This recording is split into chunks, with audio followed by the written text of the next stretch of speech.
Interrogation ce matin. Et mes invités sont là déjà. Docteur Yamin Timba, bonjour, bienvenue à vous. Bonjour, monsieur Ngos. Très heureux de vous avoir. Moi aussi, plaisir partagé. Bon début de week-end. À vous de même. Il y a tous nos amis qui nous regardent.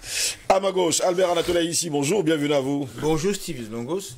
Je salue le docteur Yamtimba, que j'ai le plaisir de retrouver dans le cadre, n'est-ce pas, de ce plateau. Et je salue, c'est lui que vous allez présenter tout à l'heure, qui est concret, qui est réaliste. Et je salue toute la chaîne de production d'IPS La Matinale. Je vous salue. Je salue le Cameroun, je salue l'Afrique, je salue le monde. Je salue tous ces afro-descendants qui nous regardent, qui de plus en plus justement participent au combat. Mon coup de gueule ce matin, Steve Longos, c'est un très gros problème. Nos apprenants dans les auto-écoles nous enseignent que le code Rousseau nous dit que la route c'est la chaussée et le trottoir. Et que les trottoirs c'est pour les piétons, la chaussée c'est pour les voitures. C'est ce qui est dit. Mais dans le contexte camerounais, j'allais dans nos agglomérations qui sont gérées par les collectivités territoriales décentralisées, eh bien, là où ça existe, les piétons n'ont pas de trottoir. C'est occupé par les véhicules, la chaussée c'est occupé par les voitures. Et si un usager de la route vient garer sur le trottoir, eh bien, il y a les grands chevaux qui s'amènent, sabotent, et on envoie ça à la fourrière.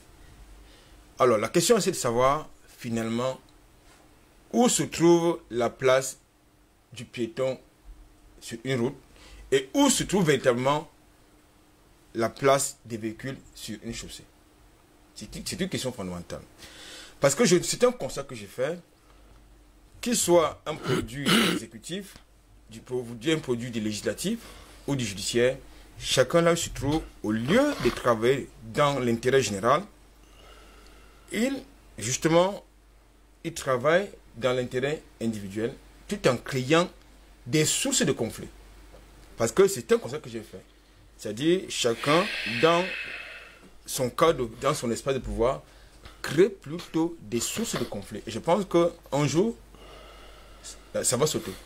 Un jour, ça va justement sauter. À se demander d'ailleurs pourquoi, quand vous parlez de cette histoire de voiture, Albert Anatoly ici, ça me rappelle de ce que, bien, ces hommes et femmes qui travaillent en tout cas dans les collectivités territoriales décentralisées jouent maintenant les ping-pong dans les routes. Dès lors que vous êtes garé, on enlève votre voiture, on l'amène à la fourrière. Lorsque vous arrivez à la fourrière, vous avez une facture de 25 000 francs. Eh bien, on vous envoie quelqu'un qui vous dit, allez lui donner 75 000.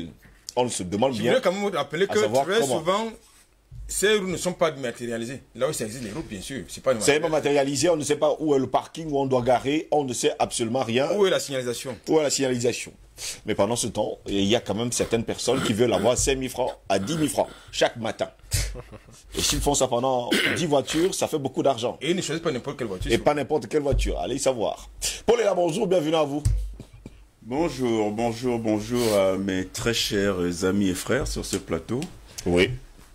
Vous avez le don de savoir attirer les lumières de l'esprit vers vous qui rejaillissent encore sur ceux qui nous écoutent et qui les édifient. Et donc je suis très heureux de... Vous voyez que je me suis tendu la poire de près. C'est pour absorber un peu mieux tout ce qui va être dit et tout ce que ces brillants esprits vont distiller. Donc, je me fais l'honneur toujours à chaque fois de me joindre à eux, comme à ceux qui ne sont pas là, pour non seulement m'édifier, mais édifier également tous ceux qui nous regardent depuis les États-Unis, la France, le Mali, le Niger, la Côte d'Ivoire, le Togo, et ils sont de plus en plus nombreux. Et c'est tant mieux pour la chaîne, c'est tant mieux pour vous, parce que c'est une aventure que vous avez créée. Il faut bien le dire, il faut rendre à César ce qui est à César et à Steve Joselengos ce qui est à Steve Joselengos. Vous avez eu le courage, vous avez eu la détermination et la foi de mettre sur pied cette très très belle aventure. Le train a pris son départ, nous l'avons pris en marche et depuis le temps, je peux vous dire, et c'est pas moi qui vous l'apprends, que les wagons vont commencer à être insuffisants parce que les passagers de ce train sont nombreux. Alors, On Merci, ajoutera les wagons. Voilà, donc Donc, il n'y aura pas d'iraillement. Ah, Voilà. il n'y aura pas d'iraillement, ça justement. ne risque pas tant que les convoyeurs gardent le cap. Donc merci une fois de plus de m'avoir invité et je suis à votre disposition. Merci d'être là hein, ce matin. Belle moustache d'ailleurs. Hein. Oui, j'ai enlevé la barbe. Et donc j'essaye de changer un peu que les C'est téléspectateurs vous voient montrer que vous êtes notre quand même visage. viril. Hein. Bon, on vous comprend. On dit souvent que les hommes à la moustache, c'est la virilité. Tant qu'elle est contente. Tant qu'elle est contente, bon, Voilà, nous sommes heureux. voilà. Mesdames, messieurs, le sujet qui nous intéresse ce matin, peur, mensonge et distraction, comment libérer les peuples de la manipulation, c'est notre grande interrogation. Mesdames, messieurs, bienvenue à toutes et à tous, voici le débat. Peur, mensonge et distraction, comment libérer les peuples de la manipulation, c'est notre grande interrogation ce matin.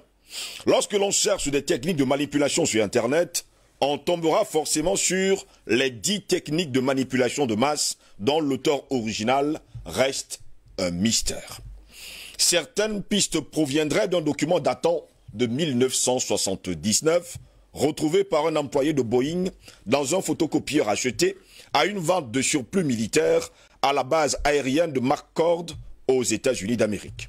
Ce document, Armes silencieuses pour guerre tranquille, j'ai bien dit, Armes silencieuses pour guerre tranquille, est décrit comme un manuel de programmation de la société et aurait été écrit par un groupe de réflexion.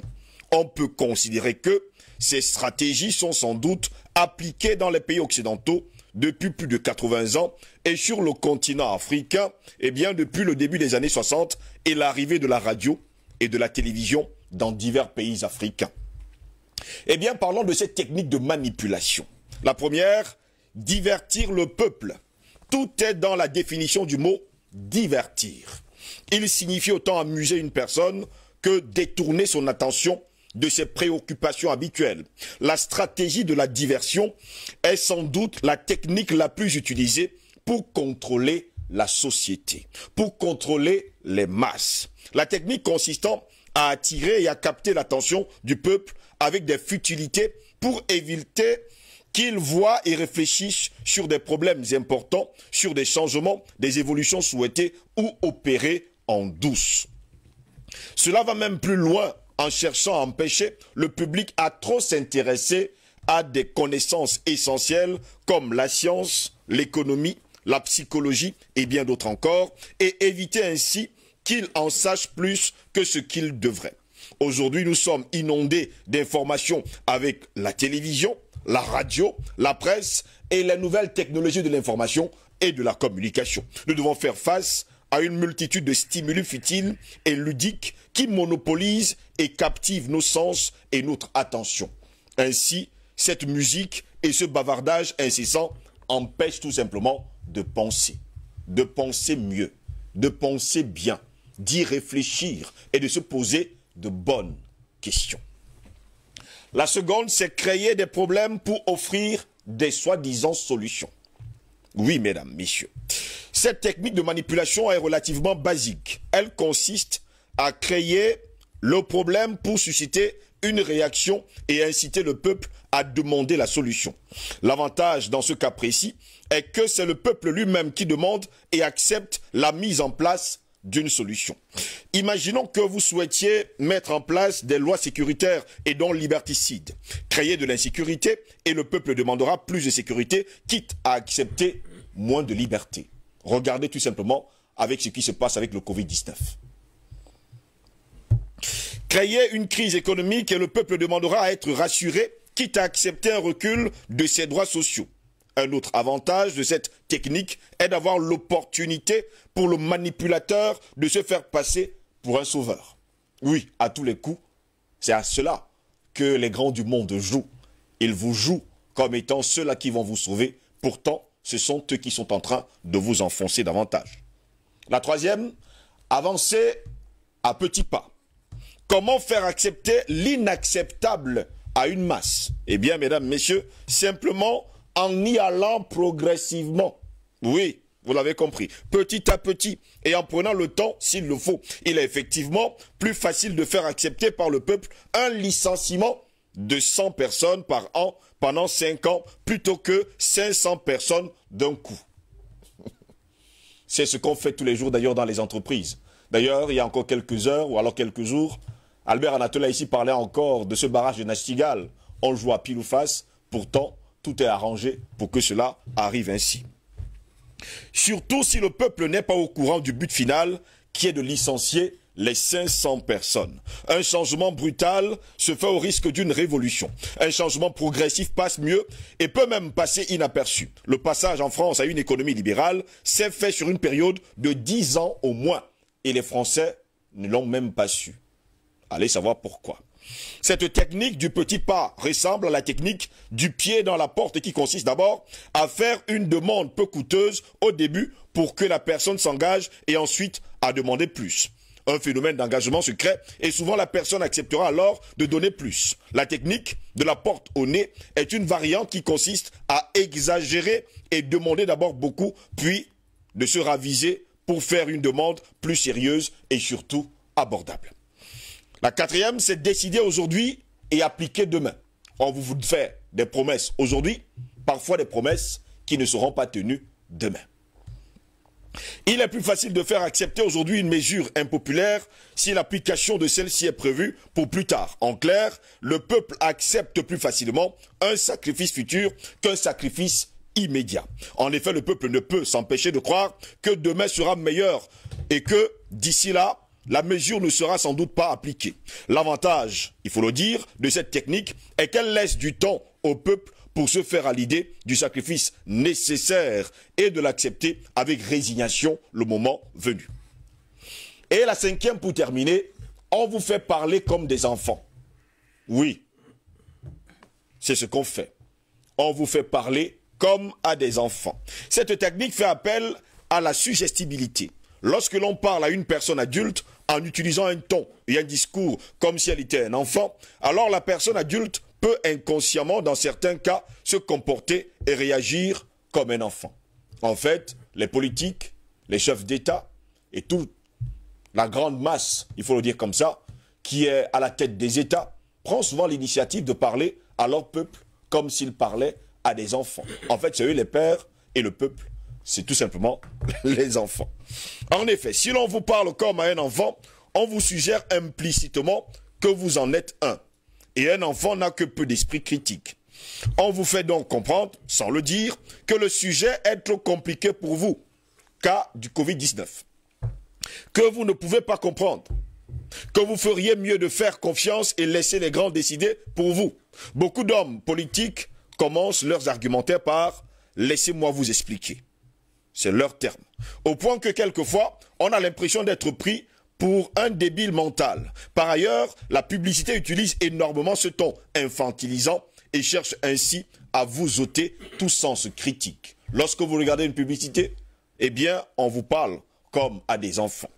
Autre chose, jouer avec les émotions plutôt que la raison. Cette technique est classique. Faire appel aux émotions permet d'éviter l'intervention de la raison et donc de notre sens critique. Elle associe étroitement une idée, un produit à une émotion. Si la publicité d'un produit suggère que son achat entraîne la joie à la maison ou celle de vos enfants, inconsciemment, vous n'achetez pas un produit, mais une idée de la joie à la maison implantée dans votre cerveau.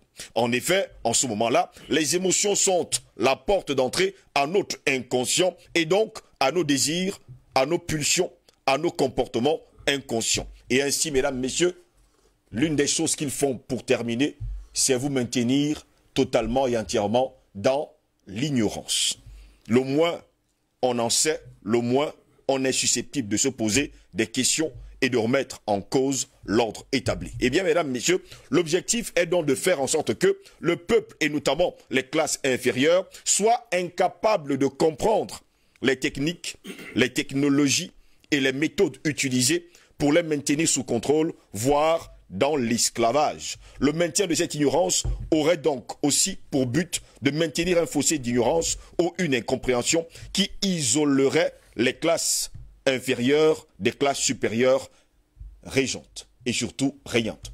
Et voilà pourquoi quelqu'un a déclaré un jour « Ignorant est un danger public ». Allez justement savoir pourquoi. Parce qu'on vous a manipulé tout au long de votre vie. Peur, mensonge et distraction. Comment libérer les peuples de la manipulation? Je me tourne vers vous, Paul est là. Voilà le système dans lequel nous sommes depuis plusieurs décennies. Et le monde regarde sans rien faire. Alors, peur, mensonge et distraction. Le monde regarde sans rien faire depuis que les tenanciers de la grande boutique qui s'appelle Le Monde ont décidé de maintenir justement les peuples dans les géoles de la manipulation comme arme fatale pour mieux les orienter vers leurs desiderata. Et effectivement, partout où il y a l'émotion, la raison s'en va.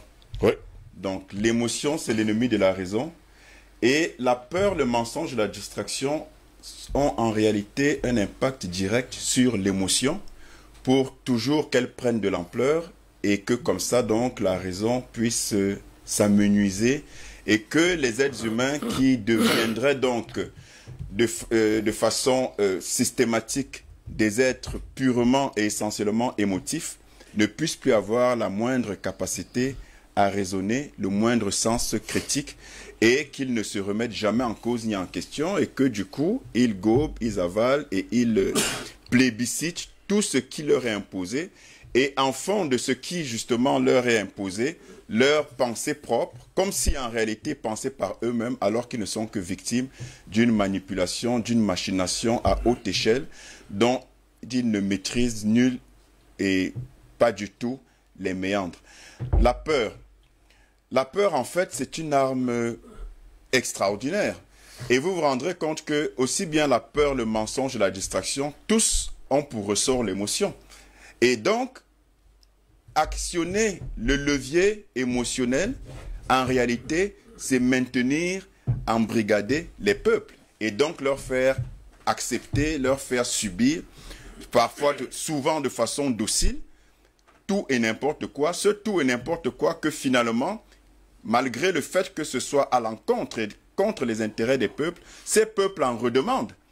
Et donc, quand vous prenez la peur, mais la peur a de tout temps été l'arme fatale des manipulateurs et de ceux qui pensent être le monopole de la bien-pensance universelle et qui pensent détenir les clés de l'humanité en termes d'horizon indépassable du bonheur. Leur bonheur, selon leur contrat, selon leur imaginaire, qu'ils ont décidé d'imposer comme ça dans les imaginaires collectifs et qui, de fait, malheureusement, sont reçus très favorablement par les populations, pensant, comme je l'ai dit tout à l'heure, que c'est de leur propre chef, que c'est de leur propre fait qu'elles résonnent, alors qu'en réalité, elles ne sont que ces populations-là des caisses de résonance de ce qu'on a décidé en bas lieu et en souterrain pour elles, et surtout contre elles. La peur se décline en plusieurs sous-types d'armes, et je veux convoquer principalement deux. Une qu'on connaît et qui est vieille comme le monde, c'est la guerre. Une autre qu'on connaît et qui est vieille comme le monde, oui, ce sont les maladies. Une troisième, pour m'arrêter à ces trois-là, qu'on connaît également, c'est l'intimidation.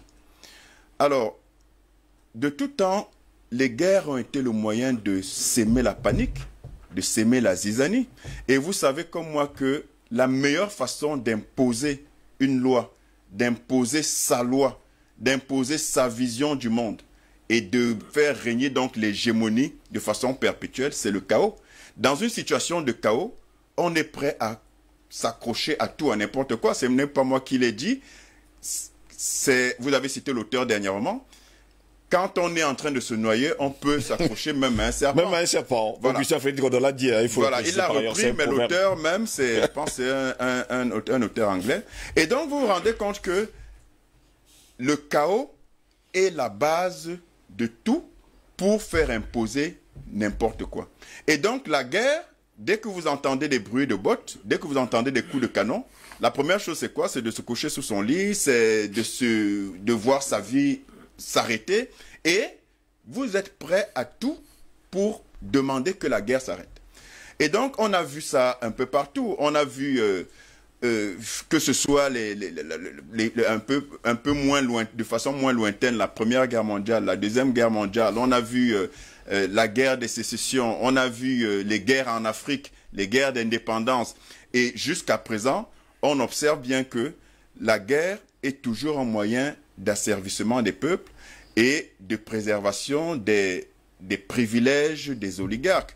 Regardez comment les Africains et les pays africains sont investis par des bases militaires. L'objectif, c'est quoi? C'est la peur, c'est de dire, c'est de faire crier les sirènes de la peur, justement, pour dire que éventuellement vous pourriez être attaqué. Donc, on est là pour vous protéger. Et comme ils sont là pour nous protéger, ça laisse libre cours, justement, pour piller les richesses, les matières premières, ainsi de suite. Donc, en réalité, la guerre est une arme de la peur qui est utilisée allègrement depuis toujours. Vous avez ensuite les maladies.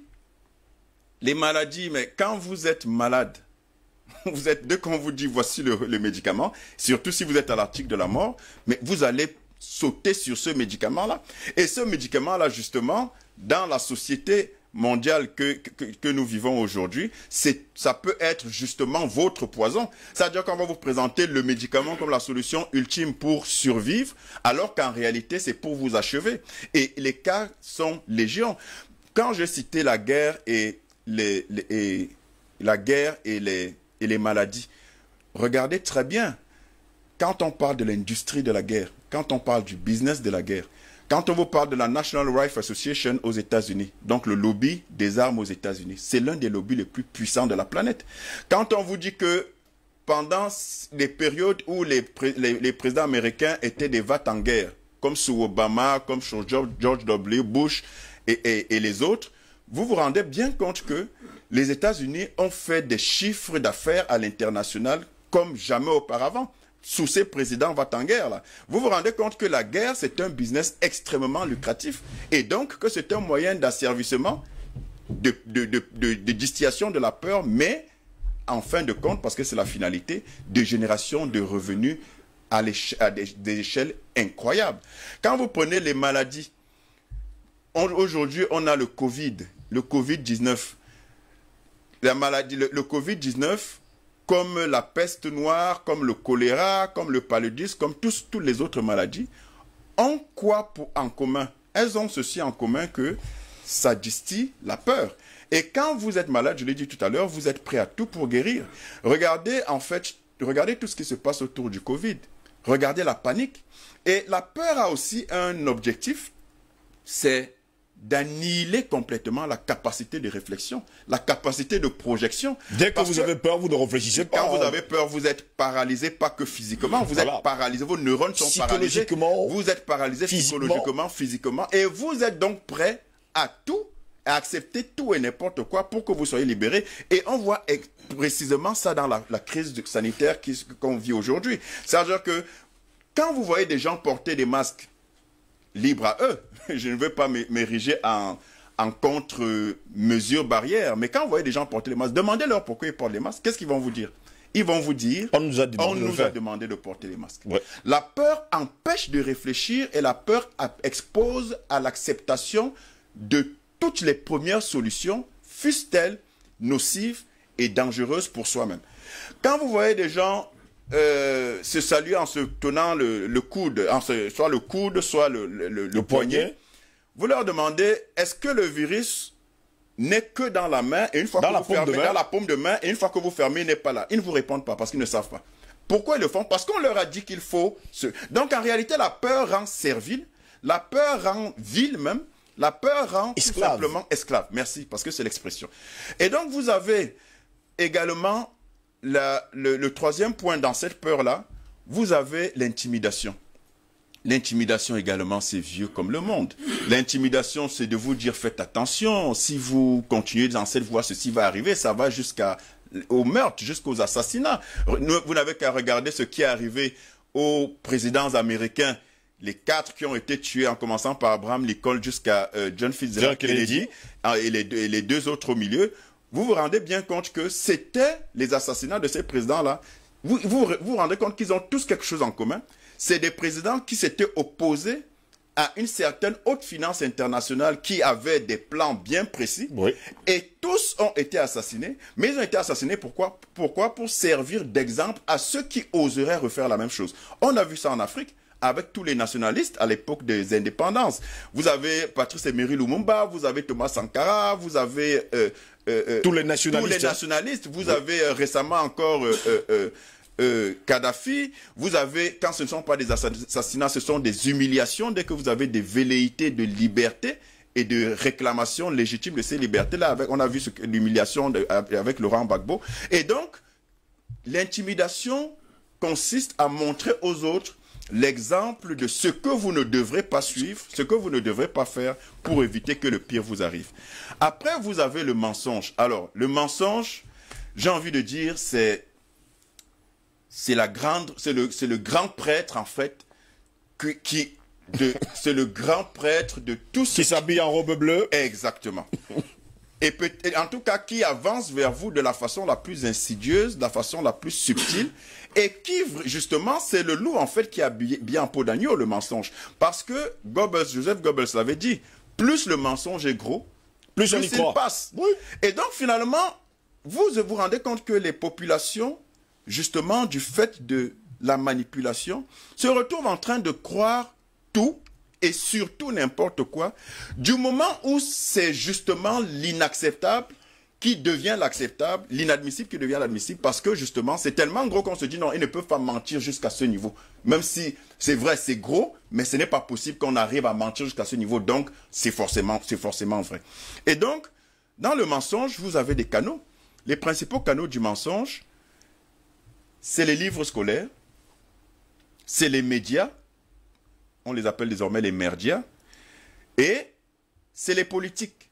Dans les livres scolaires, vous avez toute une panoplie de mensonges. On va vous raconter que l'homme descend du singe, on va vous raconter que Neil Armstrong est monté sur la Lune, pourtant on sait très bien que ça s'est passé dans un studio d'Hollywood. Ils insistent dans les dieux, il y a encore quelques temps, voilà. Dans les télévisions on va vous mainstream. dire que Christophe Colomb a découvert l'Amérique, on va vous dire que l'esclavage et la colonisation ont été faits dans le seul intérêt des peuples africains parce qu'il fallait les sortir de leur barbarie et leur apporter un peu de lumière civilisationnelle de la grande Europe.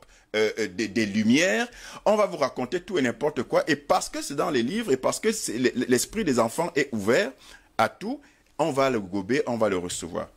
Vous avez les médias c'est leur champ de prédilection, le mensonge. Les médias, c'est l'instrument ultime de prédilection de la propagande de pollution morale et mentale.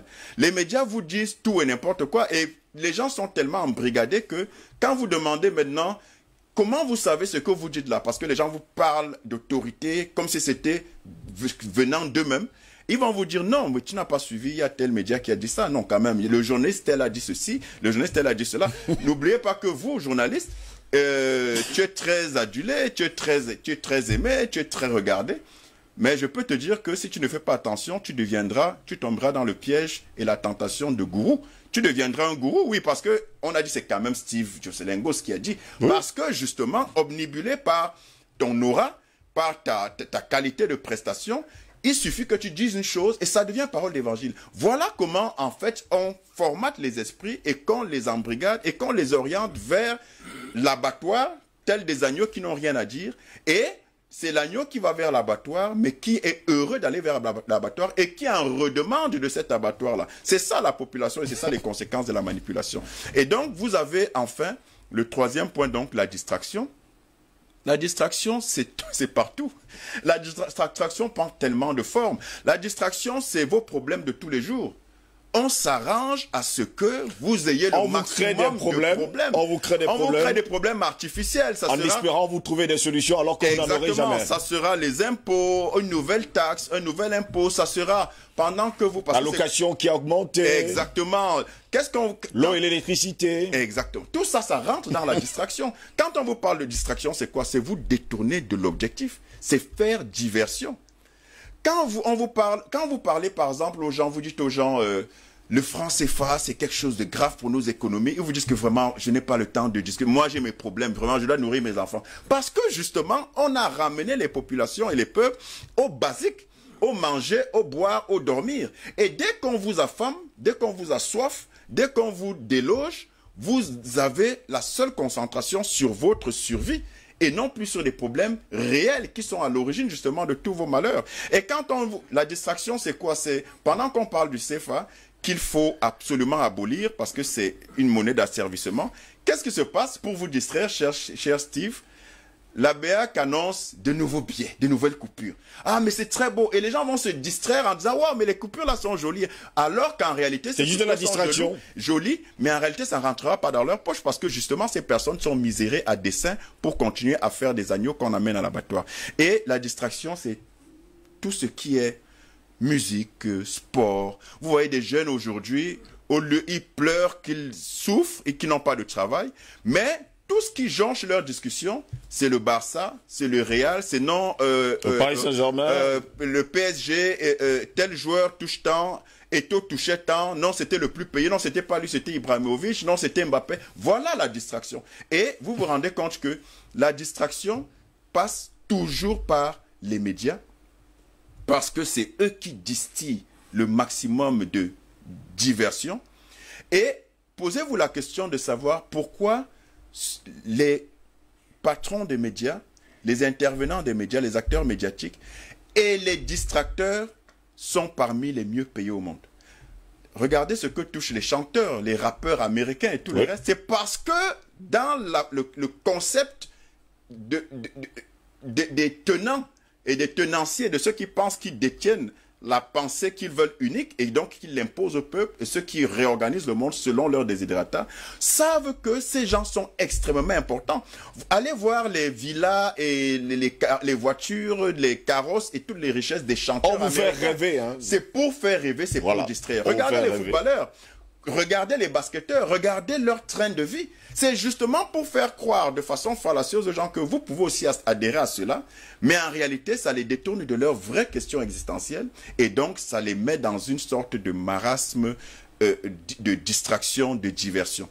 Et donc, Steve, la distraction, le mensonge et la peur sont des armes de destruction massive, d'avilissement des masses, d'embrigadement des esprits, de lobotomisation des cerveaux. Et malheureusement, vous avez des peuples qui en redemandent de cet asservissement. Vous avez les Zuckerberg, Bill Gates et tous les autres qui ont créé une panoplie d'applications justement pour toujours distraire un peu plus avec les téléphones, avec les ordinateurs. Et donc, on est concentré sur tout, sauf sur l'essentiel. Et la solution, enfin, c'est quoi la solution? Vous avez posé la question dans votre thématique. Mais la solution, c'est qu'il y ait, puisqu'on dit que les médias, et c'est prouvé, sont un des canaux les plus privilégiés pour distiller justement ces mensonges, cette peur et cette distraction, c'est d'avoir des médias alternatifs qui justement prêchent un autre évangile, sonnent un autre son de cloche et prennent des positions à contre-courant de ce qui est imposé de façon à faire prévaloir toujours la pensée unique. Et c'est enfin l'éducation. La refonte de notre système éducatif est essentielle pour reformater, reconsidérer, retirer le logiciel de l'avilissement, de la servitude, pour installer un nouveau logiciel, celui de la liberté. Albert Anatola, ici sur le continent africain, depuis que, il faut le dire comme ça, les leucodermes sont arrivés sur le continent africain, ils ont créé la peur en apportant des fusils. Plus tard, ils ont créé une forme d'éducation, éducation qui n'est pas totalement africaine, et en fait, ils ont passé la majeure partie du temps à mentir aux Africains, tout cela pour maintenir les peuples dans l'ignorance, pour mieux les manipuler. Aujourd'hui encore, nous sommes arrivés au 21e siècle, tout le monde a un téléphone portable. Et si vous perdez ce téléphone portable, vous avez l'impression que vous avez perdu toute votre vie. Là encore, une autre forme de manipulation, alors qu'il y a encore quelques décennies, on pouvait vivre sans téléphone portable. Oui, tout à fait. Après son brillant exposé, Paul a oublié quand même un vecteur très important de la manipulation, de la désinformation, de la peur, l'Église. L'Église. Et je tiens à dire qu'il est très fort, parce que justement, c'était prévu, c'est un élément que j'avais. Allons-y, messieurs. La religion. C'est les Parfait. Et là, Disons la religion. Prenons ça. merci. La religion. Laissez l'église, mais dites la religion. non, Allons-y. il y a l'église avec grand E. Oui. Il y a l'église. Quand il veut parler, là, il parle de la religion. Voilà. La religion. Je vous parle de la Donc, religion. Allons-y. Là, vous avez la notion du paradis et de l'enfer. Oui. C'est une grosse manipulation. Donc, maintenant, pour revenir à votre question, je pense qu'ils ont... Vous savez qu'au départ, vous avez convoqué le peuple africain le peuple originel africain, Oui. dans son environnement originel. Vous savez que le peuple africain, c'est par nature un peuple pacifique qui ne connaît pas la violence. Et quand les autres arrivent, quand le Codem arrive sur le continent africain, ils ont utilisé 3 piliers. Ils ont commencé par les hommes d'affaires, c'est-à-dire les marchands. Oui. Ils sont arrivés avec les pasteurs, c'est-à-dire l'église, les religions. Léopold avait demandé justement que l'Afrique soit infestée d'hommes d'église. Voilà, donc. Voilà. Voilà, donc. Alors, ils ont donc utilisé ces piliers-là, justement pour créer pas seulement la peur, la psychose, mais surtout ce que j'appellerais la désinformation, parce que quand vous êtes bien informé, vous avez un esprit critique, comme vous l'avez tout à l'heure souligné, et ça rentre dans la culture. Ça rentre dans notre culture. Je voudrais prendre le cas qui est actuel, c'est le cas du Covid-19, puisque c'est d'actualité. Il faut quand même indiquer que lorsque vous agitez l'épouvantail de la perspective de la mort à quelqu'un, il peut être ses moyens de défense. Et je voudrais quand même vous indiquer que le fait que vous ayez peur de quelque chose, ou que vous ayez vous entretenez la psychose par rapport à quelque chose, ça diminue votre système immunitaire. Ça, c'est important également de le souligner. Ça diminue Votre système immunitaire. considérablement votre système immunitaire. Donc, chaque fois que vous avez peur, même quand quelqu'un de manière inattendue frappe à votre porte, vous sautez, votre système immunitaire diminue. C'est important, c'est prouvé scientifiquement. Donc, justement, il passe donc par là, parce que maintenant, qui sont d'abord les grands manipulateurs? Tout à l'heure, il a parlé des politiques, des religieux, c'est-à-dire les responsables religieux. Il parlait même des auteurs, parce qu'il y a aussi des livres qui manipulent, parce que la preuve, c'est que notre histoire, telle qu'elle a été écrite par les autres, ce n'est pas la véritable histoire. Ce ne sont pas les véritables faits. Donc, ça passe donc par là, on vous fait croire que c'est les autres qui ont la vraie civilisation, et que si vous faites ceci, vous aurez telles conséquences, c'est-à-dire qui va forcément aboutir soit à votre destruction, soit à votre mort. Donc, lorsque nous passons par là, eh bien, vous êtes obligé de laisser passer tout et n'importe quoi. C'est-à-dire parce que vous avez, n'est-ce pas, perdu ou mis en berne votre esprit critique. Justement, pour revenir donc à votre question, Oui. c'est-à-dire lorsque les Locodem arrivent, mais ils savent que ils ont un objectif précis. C'est-à-dire nous coloniser. Et nous coloniser, c'est pour rapport à quoi? Pour nos pays, pour payer nos ressources. Pour nous asservir, pour nous assujettir. Il faut donc utiliser au moins 2 moyens. Soit la ruse, soit la force. Et cela dépendait des circonstances. Ici, ils utilisaient la ruse. Là, ils utilisaient la force, c'est-à-dire soit la pendaison, soit le fouet, soit l'arme. Parce que quand vous regardez, par exemple, j'ai convoqué justement ce film-là, Racine, parce que Racine décrit effectivement l'histoire de la traite négrière et de la colonisation. On peut également oublier que Alex Haley nous a quittés encore il y a quelques semaines. Ouais, j'aime beaucoup plus convoquer les téléspectateurs à regarder ce film, parce que c'est relativement ça, ce qui s'est passé, c'est-à-dire l'histoire, n'est-ce pas, du malheur du nègre, de l'homme noir. C'est-à-dire la peur, l'aliénation, la déculturation, c'est-à-dire l'envahissement culturel. C'est un peu cela. Lorsque vous demandez, quelqu'un vient, il porte le nom de Kutankinte. On dit que désormais vous allez vous appeler Toby. Il dit non, je m'appelle Kutankinte. On lui impose que s'il ne dit pas qu'il s'appelle Toby, c'est le coup de fouet qui continue, n'est-ce pas, à arracher sa peau. Ça veut dire qu'ils ont utilisé la violence. Oui. Et lorsque vous dites à votre enfant, qui est assez têtu ou désobéissant, que vous allez utiliser le fouet, mais il se range. Parce qu'il a peur du fouet. La bastonnade. Je crois donc que ce sont ces méthodes qui sont utilisées, mais davantage également, comme c'est devenu très subtil, parce que là, moi, je voudrais parler du rapport entre l'Afrique et les autres. Oui. c'est-à-dire l'Occident. Ils utilisent désormais justement la peur, la psychose, la manipulation et la désinformation. Ça, c'est important. Ce matin, je regardais une émission dans une chaîne africaine où il y a un auditeur, j'allais dire un téléspectateur, un invité qui parlait, qui fait l'inventaire des statistiques macabres causées par certaines pandémies ou bien certaines pathologies. Et dans cette comptabilité macabre, il nous revient qu'en réalité, le Covid fait moins de morts que le cancer. Mais pourquoi est-ce qu'on en fait un random? Le paludisme, ça fait plus de morts que le Covid. Pourquoi est-ce qu'on n'en fait pas autant de random autour du Covid? Parce que justement, derrière, il y a de la manipulation. Il y a de la psychose. Il faut entretenir la psychose. Et la plupart du temps, les gens qui ont justement peur, qui peuvent être susceptibles d'être dans la psychose, ce sont soit des plus jeunes, soit des gens plus âgés. Oui. La preuve, c'est qu'en France, par exemple, en tout cas en Hexagone, ou en Occident, la plupart des victimes, ce sont des personnes âgées parce qu'il y a la psychose, il y a la peur de mourir, il y a la peur de ci, il y a la peur de ça.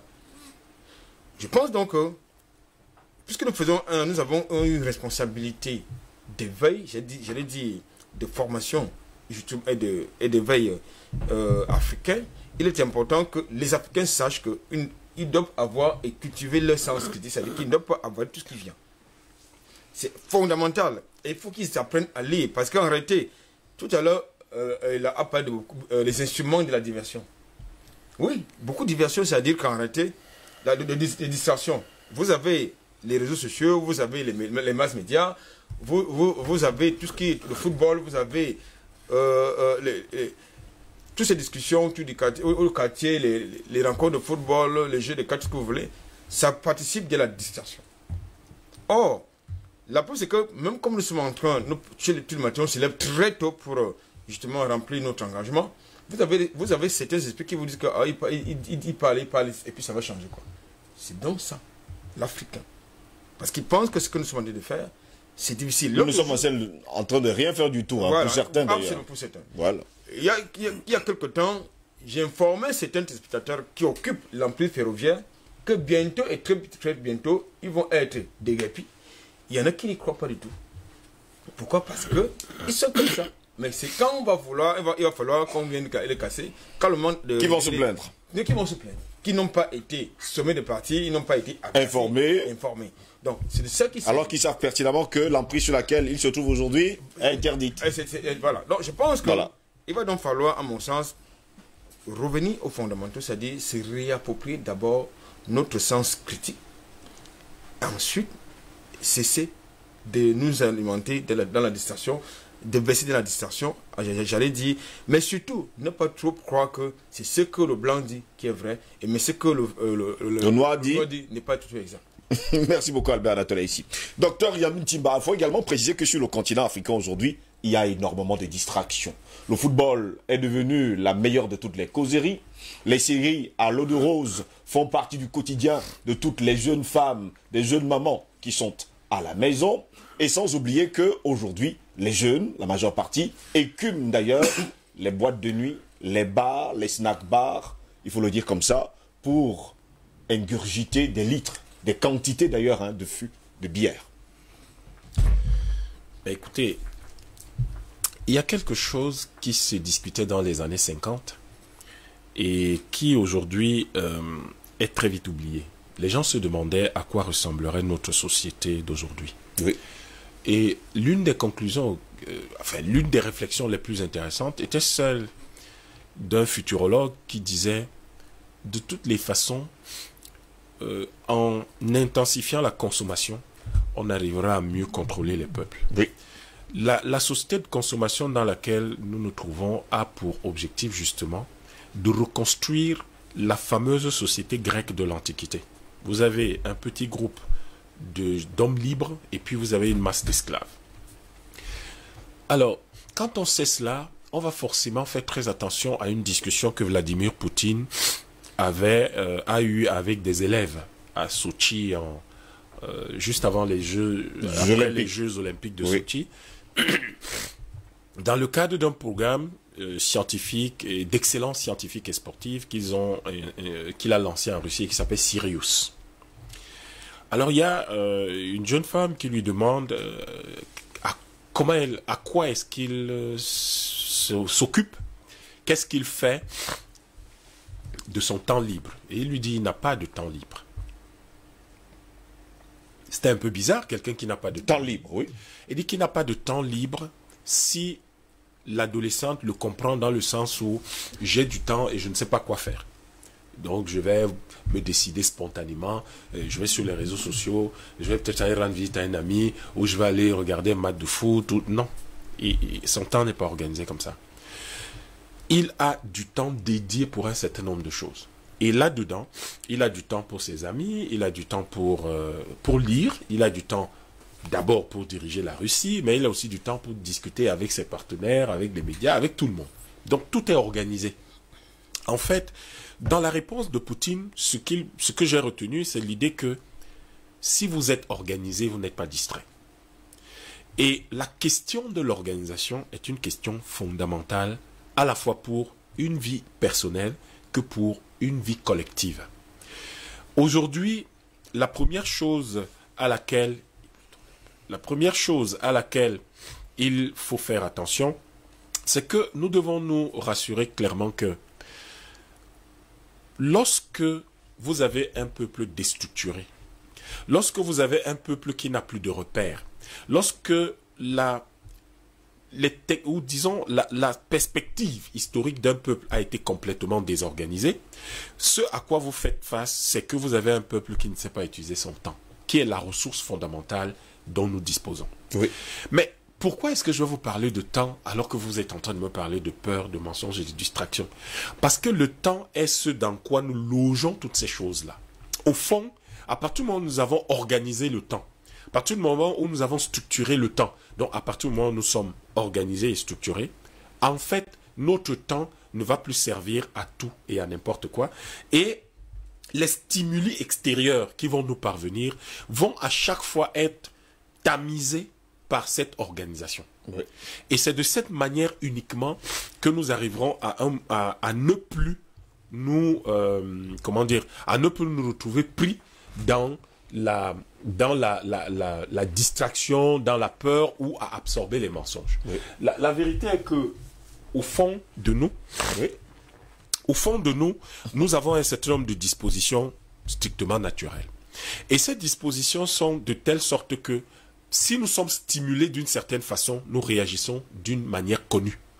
Et aujourd'hui, les sciences sociales et les sciences humaines ont réussi à donner à l'humanité, ou tout au moins à ceux qui sont les auteurs de ces phénomènes, la capacité de provoquer certains types de réactions. Et si vous avez la capacité de provoquer ces réactions-là, en réalité, vous contrôlez les gens. Celui qui contrôle vos émotions, celui qui contrôle vos réactions, vous contrôle. Oui. Et il contrôle donc la société s'il est capable de contrôler les différentes réactions ou les stimuli qui peuvent être adressés à cette société et les réactions qu'on peut en avoir. La meilleure façon aujourd'hui, c'est d'anticiper. En fait, c'est de créer un environnement et un contexte social, une conjoncture sociale, mais également une plateforme sociale qui est telle que on puisse mener les gens à un comportement uniforme. Par exemple, vous êtes tous censés le matin au petit déjeuner manger du pain. Oui. Mais cette règle-là, c'est quoi? C'est quoi cette affaire? Qui d'ailleurs a institué cette règle? Et qui a même l'autorité de définir une telle chose? Mais là, tout le monde, le matin à 7 heures, vous dit je veux faire prendre mon petit déjeuner. Qui vous a dit que c'est obligatoire, que c'est impératif pour notre vie? Tout le monde va vous dire ouais, il faut absolument que je mange à midi. Qui vous a dit que c'est impératif? Tout le monde va vous dire je dois absolument... Il y a des gens qui vont vous dire ah, si je ne vais pas à l'église le matin du dimanche, je vais aller en enfer. Oui. Qui définit ce genre de choses? Si je ne fais pas mes 5 prières de la journée, je vais me retrouver en enfer. Qui vous a dit ça? En réalité, l'idée est de créer une répétition d'un certain nombre de choses de telle manière que les gens deviennent tout simplement des automates. Et lorsque vous avez une société constituée d'automates, les gens n'ont même plus la capacité de s'élever jusqu'à un certain niveau. Non plus la capacité de réfléchir. Non, pas du tout. Vous utilisez deux techniques. L'une des techniques utilisées par exemple par l'État du Cameroun pour contrôler les gens à la fin des années 80, début des années 90, c'était de s'assurer que les gens sont maintenus dans la quête de si vous voulez, la satisfaction des besoins de base. Manger, boire, dormir. Manger, boire même c'est beaucoup. Manger, se loger quelque part et puis se soigner. Oui. La conséquence, c'est que ça ne vole plus très haut. L'une des périodes les plus sombres sur le plan intellectuel dans notre pays, c'est les années 90. Vous trouvez très peu vous trouvez très peu d'élévation intellectuelle parce que les gens étaient comprimés, ramenés, complètement stocked. Les Anglais disent stocked, c'est-à-dire tenus uniquement à chercher de quoi manger, même à la limite. de quoi manger, ou se loger, se soigner, faire très attention. Et vous allez voir que c'est l'une des périodes pendant lesquelles également on a eu beaucoup de problèmes, une forte régression sur le plan académique, scolaire et académique. Parce que c'était la seule façon de pouvoir contrôler les masses.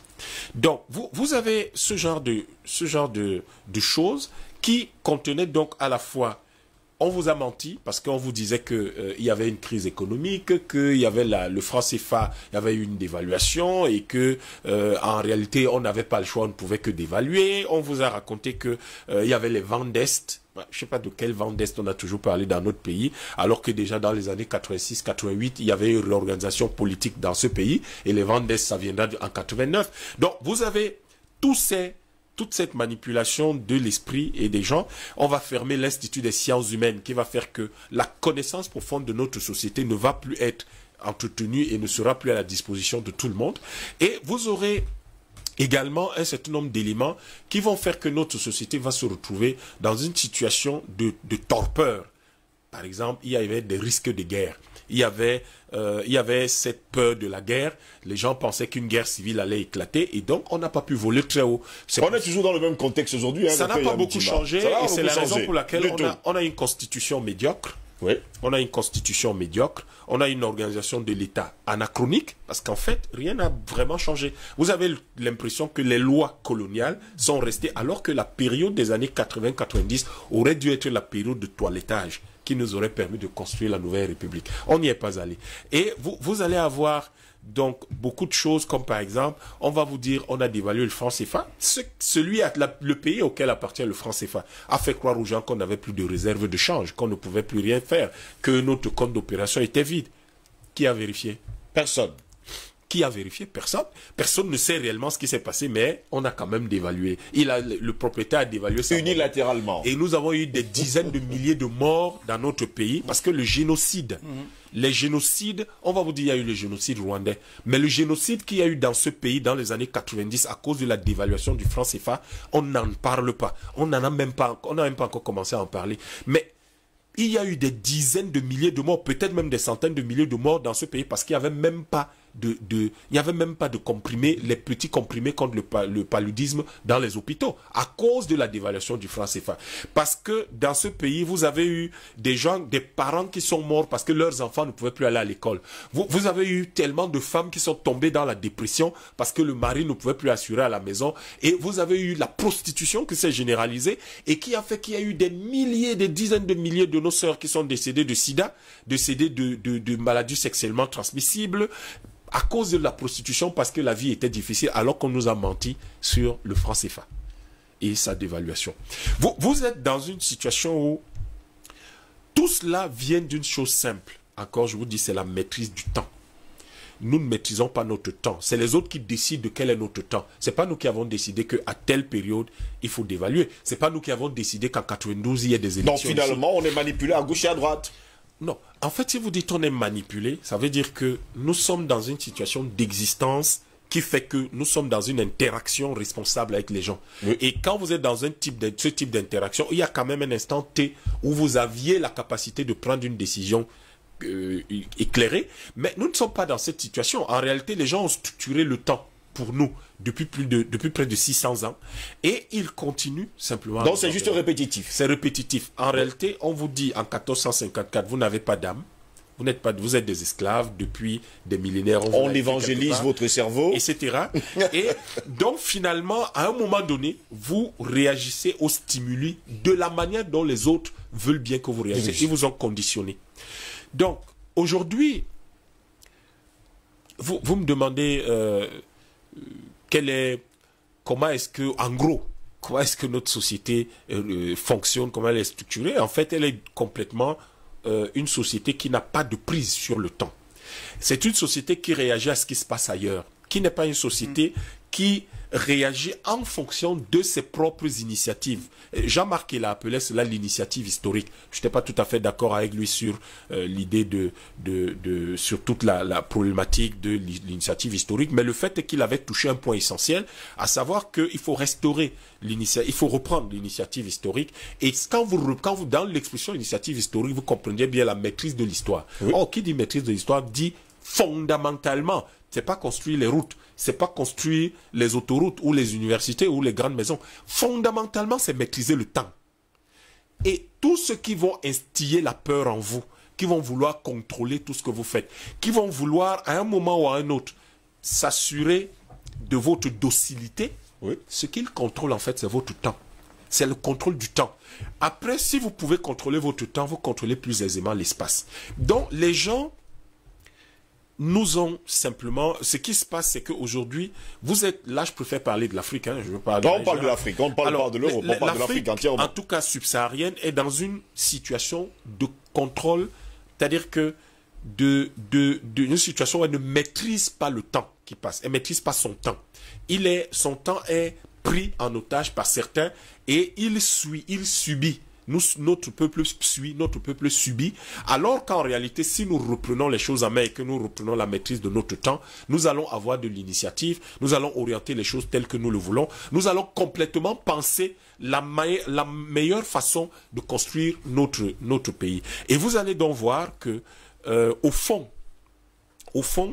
ce qu'il faut retenir dans le dialogue que nous pouvons avoir avec certains nombre de grands hommes, dans d'autres pays, c'est par exemple que lorsque Poutine parle de l'organisation, il vous dit j'ai du temps dédié, je fais ci, je fais ça. Il est le maître de son temps. Il est le maître de son temps. Donc il dit telle chose est dédiée à ça, tel moment est dédié à ça, tel moment est dédié à ci, tel moment est dédié à ça. Quand vous avez une telle organisation, c'est vous qui décidez de où vous allez et il se produit un phénomène extraordinaire. Vous filtrez systématiquement tous les stimuli et vous réagissez non pas en fonction de ce que l'autre veut ou pense, mais vous réagissez en fonction de vos seuls intérêts, de vos seules attentes, de vos seuls idéaux. L'image qui est derrière vous de ce jeune homme qui balance un caillou, au fond, à quoi réagit-il? Il y a quelque chose d'inconscient qui est une certaine soif de liberté, mais il ne réagit pas exactement selon ce qui lui est inconscient. Là, il réagit parce qu'on a implanté, au même niveau de cet inconscient qui couvre ce que lui veut vraiment, oui. On a implanté une pulsion, déshumanisation totale, oui. Qui fait qu'au fond, il réagit en disant, mais je sens confusément que je ne suis pas libre, mais qu'est-ce qu'il veut bien mettre dans le terme de liberté? Donc, comment on va libérer les masses? On va libérer les masses aujourd'hui en revenant à notre société traditionnelle. Dans nos sociétés traditionnelles africaines, vous basez tous vos comportements sur la science. Aujourd'hui, le comportement de la plupart des gens n'est pas basé sur la science fondamentale, la compréhension mathématique de l'univers, mais est basé plutôt sur des stimuli consuméristes qui vous disent tous les jours, à chaque instant, qu'est-ce que vous devez consommer. Lorsque vous parlez des telenovelas et de tout, c'est des métiers. En fait, on peut avoir des telenovelas, on peut avoir des matchs de football, on peut avoir des films, on peut avoir tout ce qu'on veut. Le problème, c'est avons-nous décidé du temps qui est dédié à chacune de ces choses. Lorsque nous décidons du temps qui est dédié à chacune de ces choses, au fond, toutes ces stimuli n'ont plus le même impact sur nous. Mais pour que cela soit fait, il faut que vous et moi ne parlions plus français. Vous et moi ne doivent plus parler français. Il faut qu'on parle une de nos langues locales. Il faut que nous n'utilisions plus le franc CFA dont parlait Paul-Éla. Il faut plus du tout, ici en parlait, que l'école qui a été instaurée chez nous soit l'école qui projette la vision du monde des autres, oui. Mais que ce soit en réalité notre propre manière de transmettre les connaissances. Donc, à partir de là, vous êtes dans une situation d'indépendance, de liberté. En fait, il faudrait que toutes nos activités politiques, économiques, sociales, culturelles soient elles-mêmes fondées sur la liberté. pour qu'elles soient des actions libres et des actions de promotion qui vont promouvoir de la liberté. Mais à partir du moment où ce sont des actions fondées sur la domination, sur des rapports de domination coloniale, on reste esclave. Nous resterons dans ce rapport-là et évidemment le but des autres, c'est de nous constituer comme un lumpen prolétariat dont parlait Marx, ou de nous constituer comme tout simplement une masse d'esclaves dont le but de l'existence sera tout simplement de permettre que eux ils vivent en homme libre comme ils le souhaitent. Paul est là, pendant ce temps, il faut quand même pas oublier que sur le continent africain, tout ce que nous copions vient entièrement et totalement de l'extérieur. Ça ne vient pas entièrement et totalement de l'Afrique. Tout ce que nous copions vient de la télévision, de la radio, de ce que nous regardons dans les films, de ce que, il faut le dire également, nos femmes regardent dans les telenovelas. Je parle bien sûr des séries à l'eau de rose. Là aussi, ça prend quand même l'initiative de formater notre propre français, notre pensée. Absolument, absolument, Steve. Et moi, j'appelle ça la zombification de l'humanité. Parce que en réalité, quand vous vous souvenez des films d'horreur, des zombies, c'est des êtres, si on peut encore les appeler comme ça, qui allaient dans un sens comme dans l'autre, juste à la recherche de ce qui pouvait les maintenir debout, c'est-à-dire du sang. Et donc, sans aucune pensée autonome, sans aucune réflexion, sans aucune hauteur de l'esprit, et donc tout simplement une masse de chair qui va et vient comme ça, balancée de gauche à droite par les vents de toutes sortes de manipulations. Et donc la zombification ou la robotisation de l'humanité, c'est ce dans quoi on est de façon factuelle, de façon empirique, c'est ce qu'on vit. Parce que vous vous rendez compte que aujourd'hui, quand les gens prétendent penser par eux-mêmes, en réalité, ils ne pensent précisément pas par eux-mêmes. Aujourd'hui, on est dans une sorte de grand fast-food dans lequel, en fait, le plat emporté, c'est des prêts à penser. C'est-à-dire qu'on a conçu une manière de penser, on a organisé, on a formaté nos cerveaux pour les orienter d'une certaine manière, et on prend juste le package de ce qu'on a pensé pour nous, et on se l'approprie comme si c'était nous qui avions conçu ce modèle de pensée, alors qu'en réalité, on ne fait que de la répétition, du bis repetita, de ce que d'autres ont voulu pour nous.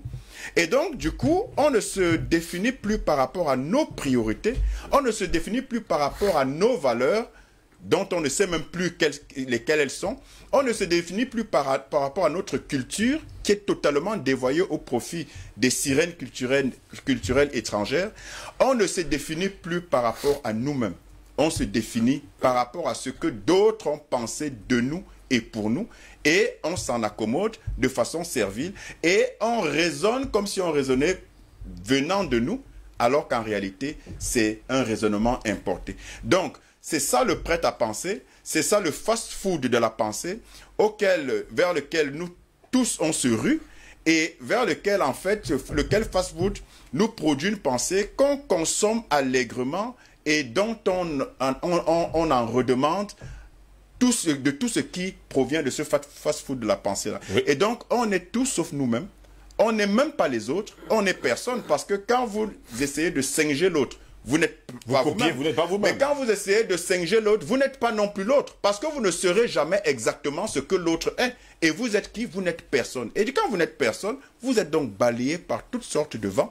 Et vous êtes donc comme ça à la rue, en réalité, de la culture, de la société. Et vous n'existez pas. Et je veux rebondir sur ce que Anatole ici a dit, parce qu'il m'a tendu la perche, c'était un oubli. En quelques temps, je vais parler de la religion, mais ce n'est pas parce que je fais une fixation sur la religion que j'ai quelque chose de particulier contre ceux qui sont les adeptes de la religion. Mais c'est parce qu'en fait, la religion est typique de ce qu'elle rassemble les trois phénomènes dont on parle tout à l'heure. La peur, le mensonge et la distraction. Oui. La religion et la peur, j'ai envie de dire que c'est comme Paul et Pierre.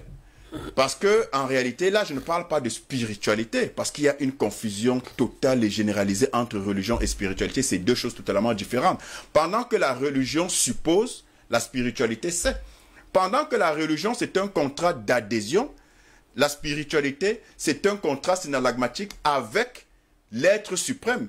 La religion, en fait, c'est un ensemble de dogmes auxquels vous adhérez, qui ont été pensés à l'avance par d'autres, et que vous n'avez pas le choix, vous ne pouvez pas modifier, vous adhérez servilement, parce qu'on vous a dit, voici les préceptes, voici les dogmes, voici les conditions pour être sauvé. Et donc, vous adhérez là-dedans. Pendant que la spiritualité, c'est une relation personnelle avec un être suprême en qui on a une confiance et avec qui on fait des plans par rapport à sa vie de façon libre sans qu'il n'y ait un intermédiaire. Donc, la peur au niveau de la religion, c'est justement le brandissement de l'enfer, du diable, de tout ce qui permet de conditionner. On est là. Oui, bon, on vous suit. Mais cette même religion a utilisé les pires mensonges, parce que je vous rappelle que quand on parle de l'esclavage aujourd'hui, de la colonisation, le 15e siècle, 1454, Nicolas V, la correspondance qu'ils envoient aux esclavagistes, c'est quoi? C'est asservissez-les. Ils ne sont pas des humains comme vous, ils n'ont pas d'âme. C'est justement ça la religion. Ils vont vous permettre, et vous allez pouvoir les sauver. Quand on lit le discours abject de Victor Hugo au XVIIIe siècle, qui dit, voilà, l'Afrique n'existait pas et la lumière de l'Occident, de l'Europe, a fait exister l'Afrique, parce qu'avant ce n'était pas des hommes, aujourd'hui c'est des êtres humains, ainsi de suite. Et quand on sait qu'à l'époque justement le pouvoir et tous les grands littéraires étaient en même temps très souvent des religieux, et on voit bien que la religion a prospéré de façon suffisante dans le mensonge. Et puis la distraction. La distraction, c'est quoi? La distraction dans la religion, c'est justement que on ne se pose pas de questions. C'est interdit de se poser des questions. Il y a même des moments où, vous savez très bien, dans certaines religions dites du christianisme, on vous dit, vous ne pouvez pas lire la Bible parce que vous n'allez pas comprendre. Il y a un temps, en tout cas, pour ça. Et bien sûr, il n'y a que le prêtre qui peut vous expliquer. Si ça, ce n'est pas de la manipulation, c'est quoi? Mais vous avez des gens qui acceptent cela docilement. Demandez un peu pour vous dire à quel point la religion, c'est de la distraction. Demandez à n'importe qui, dans n'importe quelle religion, que ce soit l'islam, la religion catholique et toutes les autres, protestantes, ce que vous voulez, demandez-leur pourquoi vous faites partie de cette religion. Ils vont vous dire, parce que mon père était là-dedans. Ils vont vous dire, et pourquoi votre père? Mais parce que son grand-père. Donc, voilà la réponse qui montre bien que la réflexion est annihilée, que l'esprit critique est totalement mis en veilleuse et que la remise en question n'existe pas. Quand quelqu'un ne sait pas pourquoi il fait une chose, mais qu'il le fait quand même, alors il y a un vrai problème qui se pose. Et c'est précisément ça la religion, d'orienter, d'amener, d'embrigader et de faire suivre un chemin vers lequel, un chemin que tu ne connais pas, un chemin qui a un aboutissement que tu ne connais pas, mais en plus, ça fait en sorte que les adeptes de ces religions soient totalement distraits, puisque la moindre chose qui demande de l'effort, qui demande de la réflexion, la solution c'est quoi? La prière, le jeûne et les chants. Regardez comment tout le monde réagit face à une situation. Ouais, c'est très dur, vraiment, le franc CFA, vraiment, le Covid, vraiment, il faut qu'on se libère, vraiment, il faut que nos économies... Non, le Seigneur va nous aider. Non, non, non, gars, par la grâce de Dieu, on va s'en sortir. Non, c'est totalement faux. C'est des choses qu'on nous a imposées, un raisonnement qu'on nous a imposé, parce que vous pouvez aller dans vos religions, mais en fait, ne pas faire abstraction de votre capacité intellectuelle et de votre capacité de remise en cause. Donc, il est important que nous sortions de cette zombification, de cette robotisation, de ce fast-food dans lequel les plats, c'est des prêts à emporter et des prêts à penser. Et enfin, commencer enfin, et c'est ça le message que j'ai pour l'Afrique, nos chefs d'État, nos dirigeants, nos intellectuels réels ou supposés, nos intellectuels de canapé finalement, et nos intellectuels à vide de poste, parce que finalement, comme Yam Timba disait tout à l'heure, en réalité, dans les années 90, ce qui s'est passé, c'est que on a mis en veilleuse tout ce qui était auteur de l'esprit pour entrer dans les bassesses, en fait, de la chair et des envies charnelles, justement. Et du coup, on se retrouve avec une panoplie. On a encouragé la médiocrité. Exactement. C'est ça aussi une autre manipulation. Exactement. Et on se retrouve avec une panoplie de diplômés, docteurs, professeurs, qui écument les plateaux télé, qui se font appeler des intellectuels, mais qui n'ont absolument rien d'intellectuel. Et pour reprendre l'image que quelqu'un m'a donnée dernièrement, Kwame, en réalité, ce sont des ânes sur lesquels on a entassé un ensemble, une montagne de livres. Mais en réalité, quand vous mettez des livres, une montagne de livres sur des ânes, sur un âne, en réalité, il ne reste pas moins, il n'en demeure pas moins un âne, malgré tous les livres qui sont sur son dos. Donc, on a beaucoup, malheureusement, de pseudo-intellectuels qui sont en réalité des ânes chargés de livres, mais qui en réalité ont donc une connaissance purement livresque, mais qui n'a rien à voir avec l'intelligence situationnelle et qui reste dans l'émotion au lieu de faire recours à la raison. Albert Anatola, ici, pendant ce temps, on parle toujours de cette manipulation.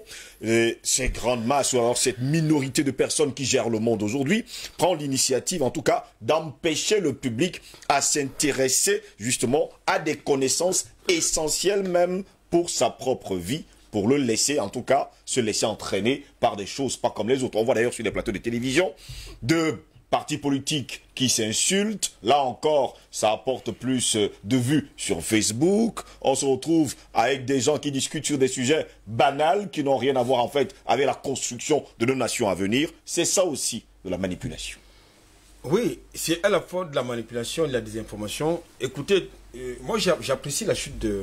Polela, notamment ce qu'on appelle les intelligentsia, c'est-à-dire qui sont appelés les intellectuels, qui sont en fait les relais de la pensée résiduelle, comme quelqu'un l'a l'habitude de le dire. Et ça participe un peu de l'amusement de la galerie publique.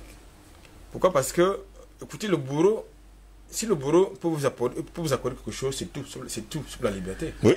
Et c'est justement ce que vous évoquez, vous mettez sur la table. C'est-à-dire que vous avez justement de la distraction qui s'est faite sur le plateau et qui ces temps sont là.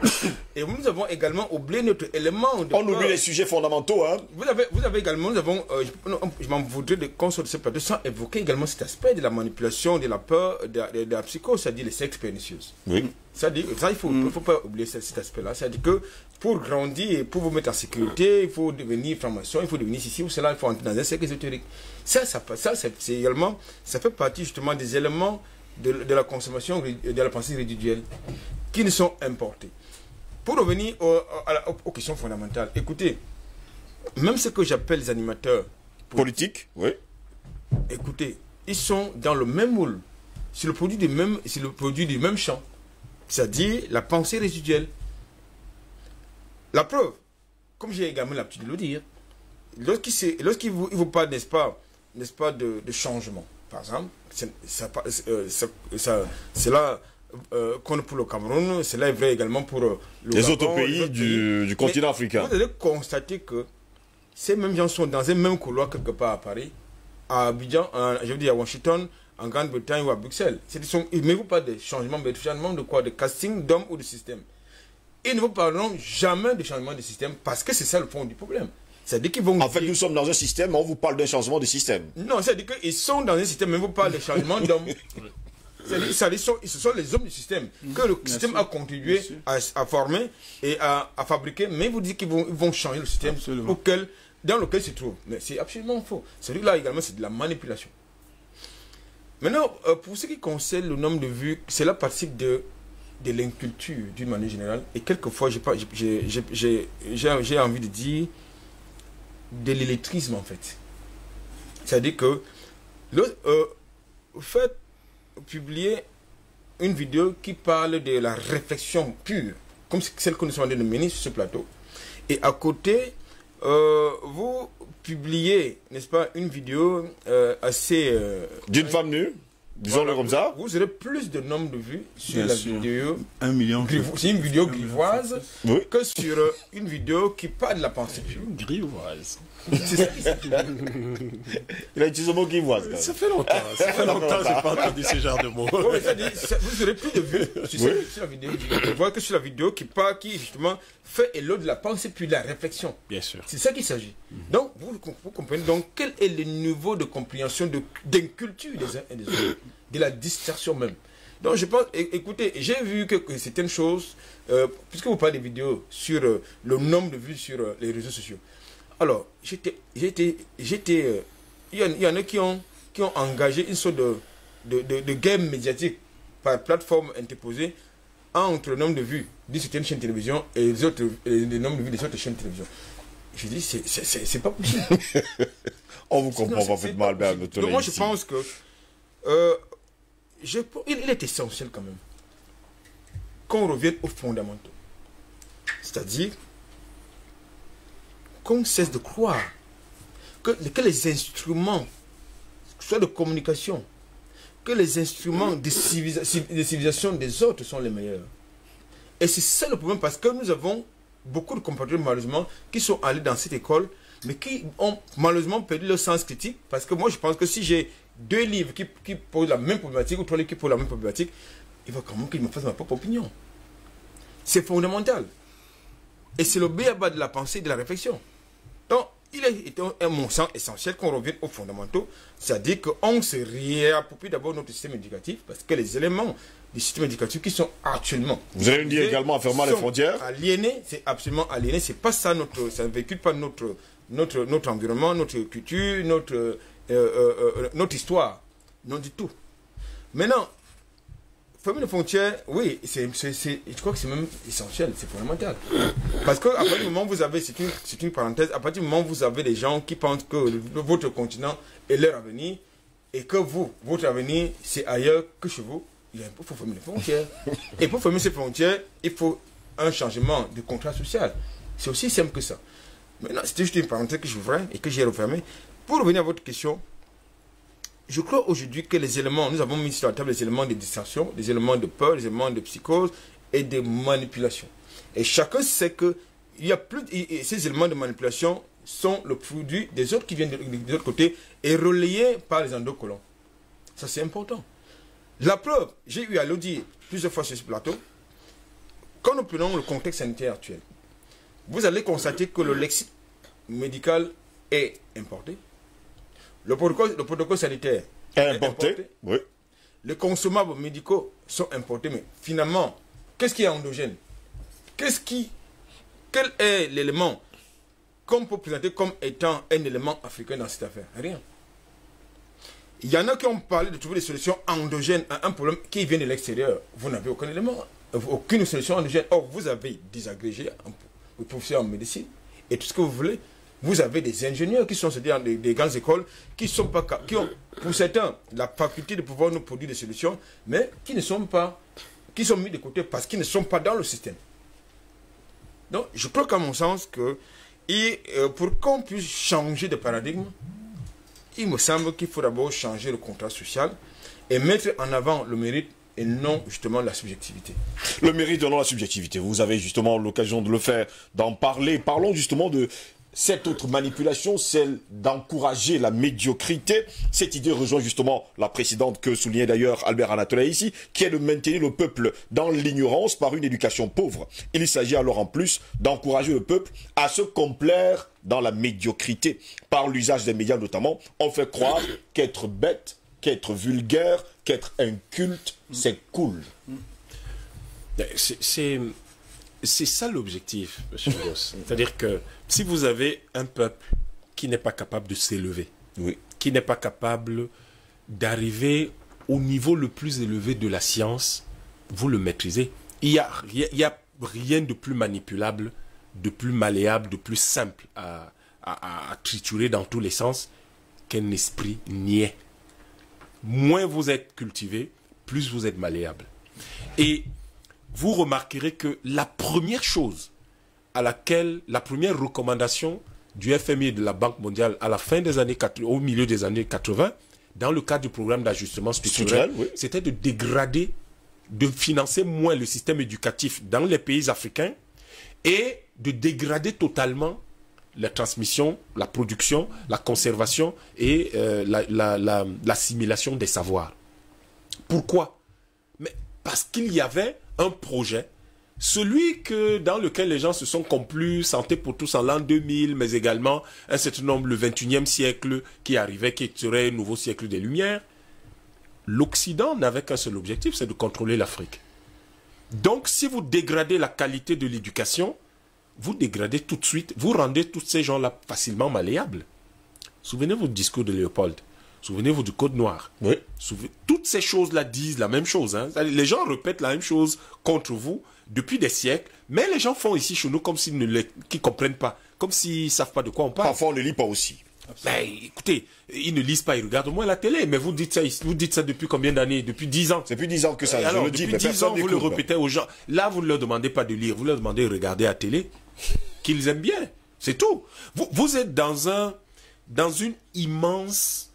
projet immense qui a pour but de vous transformer en idiots, de vous transformer en des personnes qui n'ont aucune connaissance. Parce que de toutes les manières, on va venir vous dire, oui, mais vous avez en Afrique un certain nombre de personnes qui dirigent vos pays. Et le FMI va venir discuter avec ces personnes pour évaluer votre programme économique. Mais le FMI, c'est qui? C'est votre ministère du contrôle supérieur de l'État? C'est votre contrôle de gestion? C'est qui? Pour qu'ils viennent s'immiscer jusque dans la programmation de... C'est-à-dire qu'il faut qu'on construise un hôpital à tel endroit, il y a nos compatriotes qui n'ont pas de route à tel endroit. C'est le FMI qui doit venir vous dire ça. C'est parce que en réalité, vous avez en face des personnes incapables de s'élever jusqu'à un certain niveau. C'est peut-être un peu dur ce que je dis, mais c'est la vérité. Malheureusement la C'est la vérité. vérité. C'est la C'est-à-dire vérité. que vous n'arrivez pas à comprendre que on réunisse 14 ou 15 ministres des Finances face à un ministre des Finances d'un autre pays, et on va leur dire, bon, la monnaie là, voilà comment on va faire. Mais qu'est-ce que ce type sait des problèmes que la dame qui est au carrefour de Bonaloka ici, qu'est-ce qu'il en sait? Il connaît les problèmes de cette dame. Pourtant, le ministre camerounais de l'économie ou des finances est censé, je n'ai pas dit qu'il connaît, mais il est censé connaître les problèmes de la dame qui est au carrefour de Bonaloka ici. Et ça, quand vous regardez derrière, il y a deux images que voudrais vous présenter pour mieux illustrer ce que je dis. Oui. Pendant la guerre d'indépendance au Cameroun, même comme les gens vous diront qu'il n'y a jamais eu de guerre d'indépendance, voilà exactement le genre de choses qu'on va faire accepter aux gens. Parce que si vous dites que vous avez fait la guerre pour vous libérer, même si vous avez été battu, ça veut dire que vous êtes courageux. Gratuitement. Oui, ça veut dire que vous êtes courageux et vous avez une certaine idée de vous-même, une certaine fierté, et que vous êtes Ça vous valorise. oui, ça vous valorise. Et vous pouvez donc essayer à nouveau et vous allez un jour finir par vous libérer. Vous êtes donc réfractaire à la domination et à la mise en esclavage. Mais on va vous dire non, vous n'avez jamais eu ce genre de choix, on ne vous en parle pas. Mais nous, comme on sait quand même que ça a eu lieu et que de toute façon c'est la vérité historique que nous restituons, pendant la guerre d'indépendance qui a eu lieu au Cameroun, l'une des images fortes, c'était les têtes coupées. Oui. Les colons, les soldats de la puissance tutrice coupaient les têtes des combattants de la liberté, des nationalistes, Et les pendaient sur des pieux à un certain nombre de carrefours dans les places du village. Ça, c'est pour susciter l'effroi, la peur. L'autre élément, c'est un film très amusant qui s'appelle Le Diable s'habille en Prada. Vous vous souvenez quand le styliste Le diable s'habille en robe bleue. Voilà. C'est en Prada. Non, Le Diable s'habille en Prada. C'est un autre film. Mais il y a également un film, on l'appelle Le diable s'habille en robe bleue. Alors, Vous dans avez le dit, film c'est Le pas Diable mal. s'habille en Prada, oui, il y en a un autre qui est comme ça. Dans le film Le Diable s'habille en Prada, le styliste qui travaille donc avec la grande dame qui joue le rôle en fait d'Anna Wintour, lui explique à la jeune assistante qui savait pas s'habiller, mais vous comprenez rien à ce que c'est que la mode. Vous pensez que quand vous avez porté la couleur rouge ou la couleur rose, que c'est devenu de votre propre esprit, c'est vous qui avez décidé. Non, il y a eu un défilé qui a eu lieu il y a 20 ans et on a décidé de repenser les couleurs. Et il y a un jeune homme qui un jour est allé à l'école et qui a fait ses études de mode et qui est devenu styliste et qui a estimé qu'il fallait reprendre un concept d'il y a 20 ans et de le repenser. Et c'est ça qui vous donne le pull que vous portez aujourd'hui. Et vous pensez que c'est vous qui avez réfléchi? Pas du tout. Pas du tout. On a pensé pour vous, on vous a habillé. Voilà ce qu'il lui dit. vous êtes... Et ça, c'est la société de consommation. C'est-à-dire, on crée d'une part, sur le plan politique, une société d'effroi dans laquelle vos opinions doivent être réfrénées. Vous réfrénez totalement vos opinions, vous n'exprimez pas ce que vous ressentez. Même si cela va en réalité contribuer à ce que ce soit le monde entier qui vive mieux, on ne l'accepte pas. Et donc, on va s'assurer que vos opinions sont réfrénées, brimées totalement. On s'assure que vous les gardez pour vous et vous ne les exprimez pas. Et vous ne faites rien pour que le monde s'améliore. Vous n'y contribuez pas, on n'a pas besoin de vos contributions. Pas du tout. Et on suscite l'effroi. On suscite l'effroi. Et c'était l'une des techniques des esclavagistes. Quand on arrivait dans un port on se mettait à bombarder une ville côtière africaine. On bombardait la ville pour rien. Mais en bombardant la ville et en créant donc le feu, les explosions, ça suscitait un tel effroi que les gens avaient peur et se rendaient. Et les négriers remplissaient simplement leurs bateaux. Et c'est l'une des techniques utilisées encore aujourd'hui. Lorsque on fait de gros débarquements dans le Sahel, vous avez des rotations d'avions, on bombarde partout, etc. C'est en fait pour susciter de l'effroi. Mais toutes ces choses visent quoi? C'est de la propagande. Tout ça n'est que de la propagande. Et cette propagande se fonde sur un certain nombre de principes. Par exemple, on ne vous dit pas quels sont les vrais intérêts. Quand les négriers venaient bombarder, vous ne disiez pas qu'ils venaient chercher les esclaves. Ils venaient bombarder, ils étaient en exploration, ils faisaient un certain nombre de choses, et après, on ramassait des esclaves. Mais le fond du problème, c'était en réalité comment développer l'Europe. Et vous avez aujourd'hui toutes ces personnes, vous aviez toutes ces personnes avec les têtes qui avaient des pieux, on suscitait cet effroi, on vous disait que c'était les combattants de l'UPC qu'il fallait combattre, et que ces gens-là étaient violents, etc. C'était des maquisards, on leur a même donné le nom des assassins, etc. Des rebelles, là. Oui. Non, on les appelait jamais rebelles, on les appelait maquisards. Parce que la différence entre un rebelle et un maquisard, c'est que le rebelle, c'est quelqu'un qui, justement, s'est rebellé contre quelque chose, oui. C'est quelqu'un qui a des opinions politiques. Le maquisard, mais c'est un bandit, un grand chemin. Même pas barbare, même à la limite, ça donne l'idée que ça peut renvoyer au barbare allemand, c'est-à-dire au barbare viking, donc qui était fort. Non, le maquisard, c'est le bandit de grand chemin. Or, vous voyez à quel niveau tout le discours historique et politique et géopolitique, vous voyez à quel niveau ça a réduit les nationalistes et les indépendantistes africains. C'était des Camerounais particulièrement, c'était des maquisards. Donc c'était des bandits. Ils ne sont même pas des rebelles parce que pire, ils ne peuvent pas être des révolutionnaires. Parce que si vous en faites des rebelles et des on les a réduits. Vous en faites des gens qui ont la capacité de s'élever au niveau politique.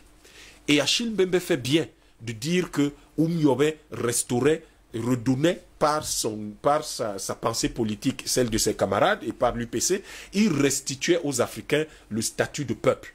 Il redonnait aux Camerounais le statut de peuple. Donc, on nous donnait la capacité de nous élever à nouveau au niveau politique. Or, le niveau politique, c'est le niveau de la conscience, le niveau de la théorisation, le niveau des concepts. Donc, le niveau où vous revendiquez la liberté, parce que vous savez ce que c'est que la liberté. Mais on dit que vous n'êtes pas ça. Vous êtes des maquisards, vous êtes des bandits. Un bandit fait quoi? Un bandit vole pour manger.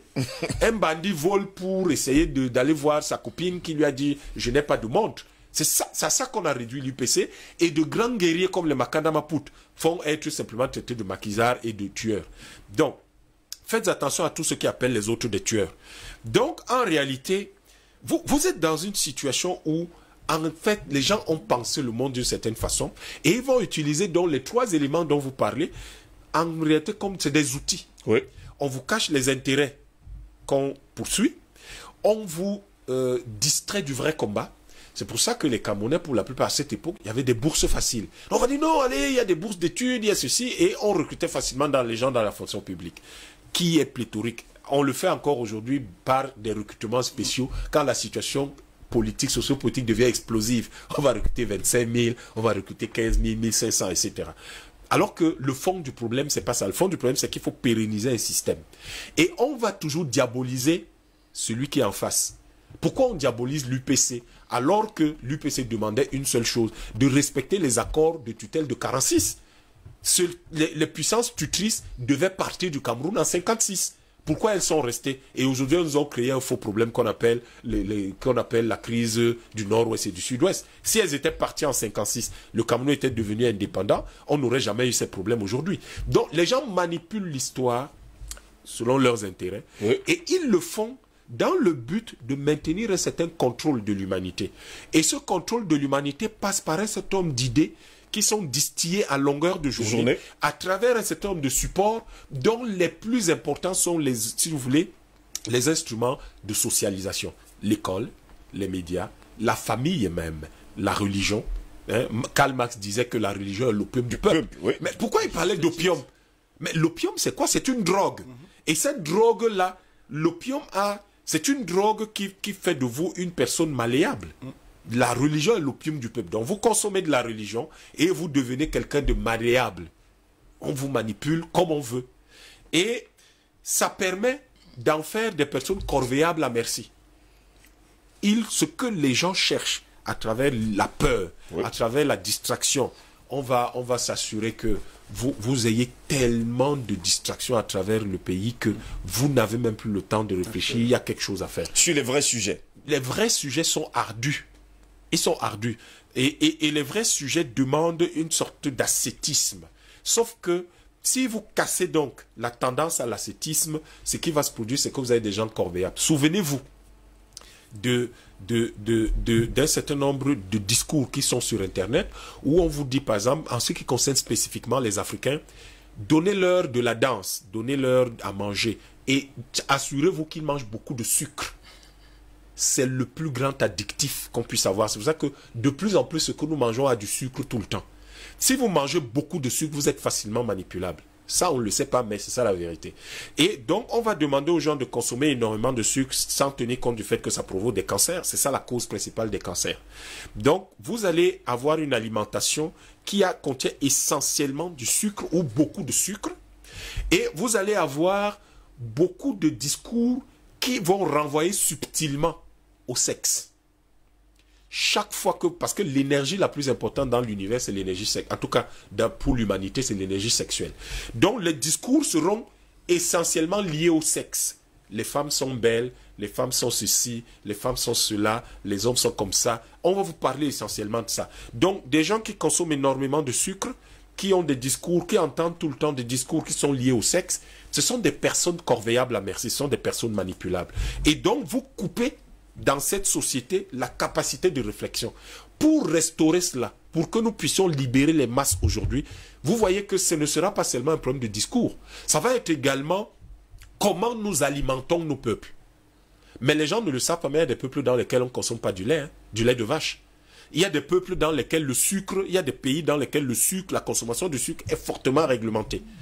Pour quelles raisons tout cela est fait? Mais tout cela est fait parce que certains peuples ont senti le danger. Ont senti ce danger-là. Et nous devons donc aujourd'hui susciter des leaders qui disent ou qui rappellent ou qui sont capables de se fonder sur nos valeurs traditionnelles, qui sont des valeurs telles que tout le monde a le droit à la parole. Tout le monde a le droit à la parole ne signifie pas que vous avez le droit de dire tout ce que vous voulez. Ça veut dire que vous avez la capacité de prendre la parole en public. C'est pour ça qu'on vous prépare. Mais est-ce qu'on prépare les jeunes d'aujourd'hui à prendre la gestion de leur pays en main? Est-ce qu'on les prépare aujourd'hui à adresser les problèmes de fond auxquels ils sont confrontés? Lorsque vous avez un pays dans lequel des jeunes gens font des partous, on les exclut de l'école. Où est la manipulation? Mais vous prenez une distraction et la distraction, vous la renforcez par de la peur. Et vous avez l'impression d'être en train de construire une société? Pas du tout. Mais ces jeunes gens ont fait ce qu'ils ont fait parce qu'ils étaient désœuvrés. Ils étaient désœuvrés. La question de l'organisation dont nous avons parlé avec Vladimir Poutine. Vous devez avoir du temps. Si ces jeunes gens savaient que je suis à l'école de telle heure à telle heure, et quand je ne suis pas à l'école, je suis à la bibliothèque. Quand je ne suis pas à la bibliothèque, je suis dans un terrain de sport. Quand je ne suis pas dans un terrain de sport, je suis à la maison en train d'aider mes parents. Du temps dédié pour chaque chose. Ils ne se retrouveraient pas à faire quelque chose qui ne peut pas être prévu dans l'emploi du temps d'un adolescent. Et donc, en fond, il y a des gens qui ont l'impression depuis le début de notre discours que ce n'est pas eux les responsables. Les responsables de la manipulation que subissent les peuples africains, de la peur que subissent les peuples africains et qui les terrorise et qui les expose à toutes les maladies, même imaginaires, qu'on leur envoie. Les personnes responsables de tous les mensonges qu'on gobe. Évidemment, la société occidentale est fondée sur un noble mensonge décliné par Platon depuis dans la République et qui a été repris par les penseurs chrétiens, catholiques et qui aujourd'hui, sur laquelle est fondée toute la politique et toute la vision sociale de l'Europe. Et donc, ces mensonges-là, il faudrait bien que nous ayons des gens qui puissent y dire non. Et naturellement, quand on parlait de distraction, c'est de comment nous pouvons organiser notre société. Les responsables de tout cela. Ce qui, si jamais nous continuons à le subir, il est 9h22. Si à 9h23, nous continuons à les subir, c'est nous dirigeants politiques. C'est eux les responsables et c'est la politique qui doit organiser, structurer tout ça pour que les masses se libèrent. Mais si les responsables ne le font pas, le peuple va prendre ses responsabilités forcément à un moment donné lorsque des émissions comme celle-ci seront également répétées. Parce que autant pour que le mensonge passe, il faut de la répétition. Je crois que c'est pour il parler de Goebbels.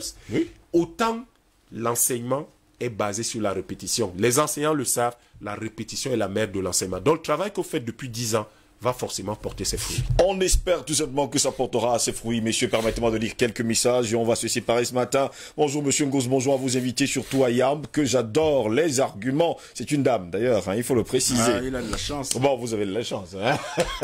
Qu'est-ce que vous voulez? Bonsoir Dibiès, salutations fraternelles à tous et vraiment bravo pour le très haut niveau de cette émission. La thématique est brillamment choisie et non moins brillamment analysée. Bravo encore, très belle fin de semaine à ceux qui sont à Yaoundé demain. N'oubliez pas les universités panafricaine, 3e édition, c'est quoi, mais ce n'est pas demain. C'est le 27. À Yaoundé. Vous êtes déjà pressé? C'est quoi, mais qui nous écrit?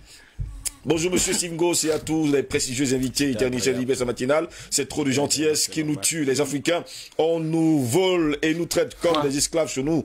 Matin, midi et soir et on observe sans rien faire du tout. Je suis très sidéré ce matin, mon frère Ngos. J'ai des frères qui travaillent dans une société chinoise à Yaoundé et à Ilia. Je vous jure, c'est le femme-là. Il travaille de 6h à 18h et c'est de lundi à dimanche. Quand ils boudent les Chinois, les frappent et les disent qu'ils sont amis avec le président Paul Biya. Expliquez-moi mes frères, comme qui travaillait dans ces sociétés-là. C'est encore normal ça? C'est très grave, monsieur Steve Ngos. C'était Robert Godin, militant du NMP. Excellente journée à vous, sous l'abri du Très-Haut.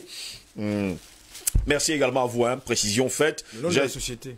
Je connais la société. Elle est du côté du pont de la Dibamba. Faut également le préciser. J'avais hâte de demander à plusieurs de ces gars de venir sur le plateau. Ils ont refusé, ils sont rentrés travailler. Nous, on ira vers eux. D'accord.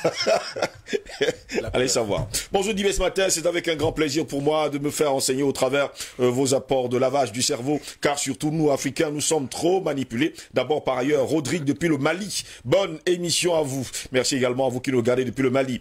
Bonjour le panel, je me sens vraiment fier et heureux tous les matins devant mon poste téléviseur en vous suivant. S'il vous plaît, messieurs, conseillez à toute la jeunesse africaine de lire le livre Le Poisson Blanc. En lisant ce livre, je pense que l'heure de libération de l'Afrique a sonné. C'est les prophéties de ce livre qui le confirment. Courage à vous. C'est lui, depuis Lomé au Togo, qui nous a écrit également, lui, ce matin.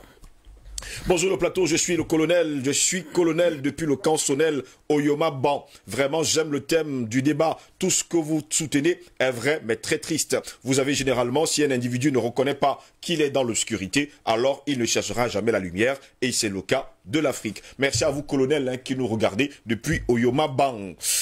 À vous également. Il n'a pas donné son nom, pas pour... vous devez le comprendre. Bonjour Steve de la télévision DBS. En vérité, il faut dire la vérité au peuple et surtout le continent d'Afrique. Écoutez et continuez à travailler. Merci également à vous. On va continuer à dire la vérité. Bonjour Steve Ngos ainsi qu'au panel. Merci pour ce thème qui réjouit et qui rejoint tous les autres déjà débattus et à venir. La manipulation est vraiment pernicieuse et surtout la religion occidentale utilisée par les colons et néocolons pour nous soumettre et prouver que Dieu et Jésus sont blancs comme eux et que nous sommes le peuple maudit. Fait à l'image et ou par le diable. C'est pourtant le contraire qui est soupçonnable. De leur point de vue, les Noirs sont à sauver d'une damnation éternelle véhiculée en filigrane. Quelle réflexion peut alors prospérer sur leurs adeptes avec dans les églises, les quartiers et même dans nos rues? Les 3 statues de Yaoundé, par exemple, des statues et images de bons blancs venus nous sauver, je suis convaincu comme d'autres personnes que s'il y avait du salut dans l'église, les évangélisateurs, voilà ce qu'il a écrit, ne seraient jamais venus chez nous. L'évangélisation était par conséquent un acte très intéressé qui continue l'œuvre de conquête africaine. Cette réflexion est justifiée par d'autres qui sont accessibles dans des écrits d'auteurs humanistes. Bonne journée à tous et au prochain débat. Un seul mot, continuez. C'est Assou Laurent qui nous a écrit ce matin. On ne pourra pas lire tous les messages ce matin. Vous êtes très nombreux à nous avoir écrit. Merci d'ailleurs de le faire tous les matins et surtout de participer, de donner justement votre point de vue. Cela signifie tout simplement que vous nous suivez. Docteur Yamtiba, je vous dis merci d'avoir été là ce matin. C'est moi qui vous remercie. Albert Anatola ici. Merci, c'est un plaisir. Paul Ela, merci également à vous. Merci. Prochaine université panafricaine le 27 samedi prochain de la semaine prochaine à l'hôtel Félicia. Nous À vous Yaoundé. tiendrons informés à Yaoundé, nous vous tiendrons informés de la Au cours de la thématique. semaine, ne vous inquiétez Au cours sur de la là. semaine. Donc, réservez, faites vos réservations au 699 84 98 98. 699 84 98 98 par WhatsApp et par écrit de préférence. Merci. Mesdames, messieurs, c'est ici que va s'achever cette autre édition de l'IBS Matin, la dernière du genre de cette semaine. Au plaisir de vous retrouver dimanche dans le cadre de Feu Vert. N'oubliez surtout pas, avant de se séparer, le sport est un aspect important de la manipulation des masses. La publicité nous manipule, mais elle le fait d'une façon saine et claire, puisqu'elle annonce la couleur. Pendant ce temps, la mode est la méthode la plus irrésistible et la plus efficace de manipuler de grandes collectivités humaines.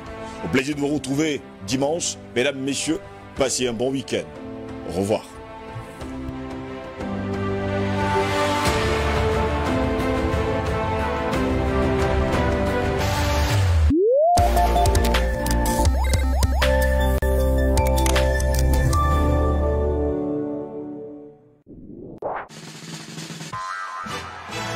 Waouh! Grande promotion sur votre chaîne de télévision DBS. Désormais communiquée à partir de 5 000 francs CFA.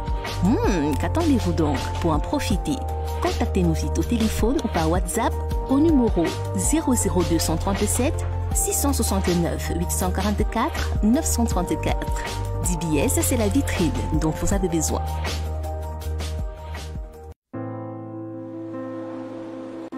Je voyage à travers le monde. J'ai visité les plus beaux édifices de la